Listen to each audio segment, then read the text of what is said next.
provide a more shared sense of ownership and a greater stake in the international order or system so that rising powers will be inclined to shape international politics without resorting to gray zone aggression?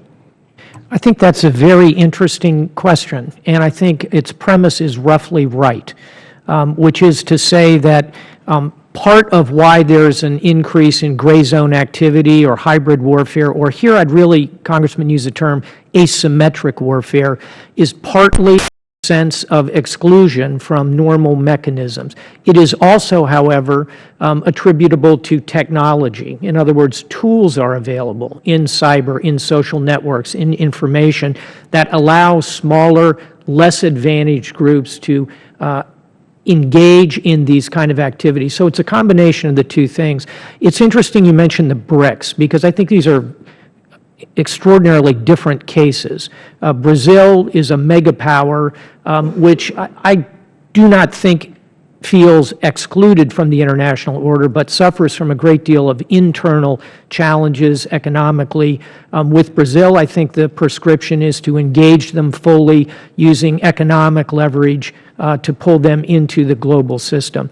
India, I think, represents our best potential partner going forward in this century. I think a U.S.-Indian relationship is one that will be critically important, and here we have to listen, pay more attention, have more exercises, more engagement with our Indian colleagues. China, I think we're actually managing the rise of China reasonably well, and you see China engaging in relatively responsible ways in the international order. It's really Russia that's the outlier here. And I do want to pick up on your point, which is to say that all the things we've talked about today, which are confrontational with Russia, must include a component of collaboration, of dialogue. We can't afford to stumble backward into a Cold War.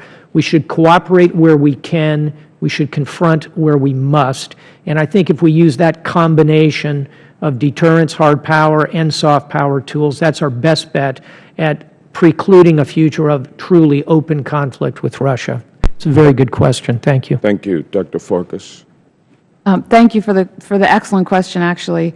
I mean, I think one answer is, of course, to be more inclusive, perhaps in the institutional context. So I'm thinking of UN Security Council, et cetera. These are items that have been up for discussion for a long time, looking at the composition of that council. But I think otherwise, as the Admiral said, it's really Russia that's the problem, and the type of means that they are using in order to assert themselves. So it's not that we oppose Russia having a special role in its periphery or in Europe writ large, or that we think Russia must become a member of every club that we're in rather than counterbalance us politically. It's the means that they're using that is problematic for us. And so how to get them to not use those means is really the subject of my testimony, whereby what I think we need to do is demonstrate to them that those means won't work.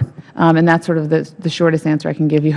All right. And Dr. Hill, I wish I could hear from you on that point, but let me ask you this. What sort of relationship do you believe Putin is looking for with the West?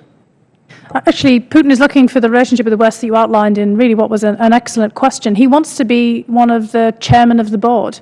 I mean, he wants to be in the same kind of arrangement that Russia thinks that it has on the UN Security Council, which is, having basically a say in the global agenda and a right to veto things that it doesn't like. And the focal point right now has been in Europe and the European security order, but also now in the Middle East, where Russia sees the order breaking down. What we have to be able to do is kind of articulate a broader vision for Russia of seeing that the methods that they're using in Europe and the Middle East will actually be counterproductive for Russia in a much more global perspective. Russia has key interests in the Asia-Pacific. We've already mentioned the Arctic. And Russia is actually vulnerable in both of those theaters. And it's also vulnerable, frankly, in Central Asia, which is another area of its traditional interest. So we have to articulate a sense that if Russia wants to be on the board with the rest of us, then it has to play by rules that we all generally share, including, frankly, China. We have to engage Russia in different theatres and to show that there's actually an alternative way of getting our attention and of being there present when we're discussing new rules of the game. So this is a real challenge. It's a diplomatic challenge, but I think it also requires a showing from the military perspective that we're talking about today that we mean business and that we will not accept those methods. And it's also important because the rest of the BRICS are watching. China, India, all the other rising powers are trying to see how we handle this relationship with Russia. So we should think about this crisis as a test, not just for Russia, but for how we want to set the tone for future engagement internationally. Thank you. Thank you, Mr. Chairman. Thank you. Ms. Gabbard? Thank you, Mr. Chairman. Dr. Farkas, you talked about Russia being the most immediate threat to the United States, and I think you and the Admiral both touched on the question of whether or not we should be focusing resources on the Asia-Pacific or shifting that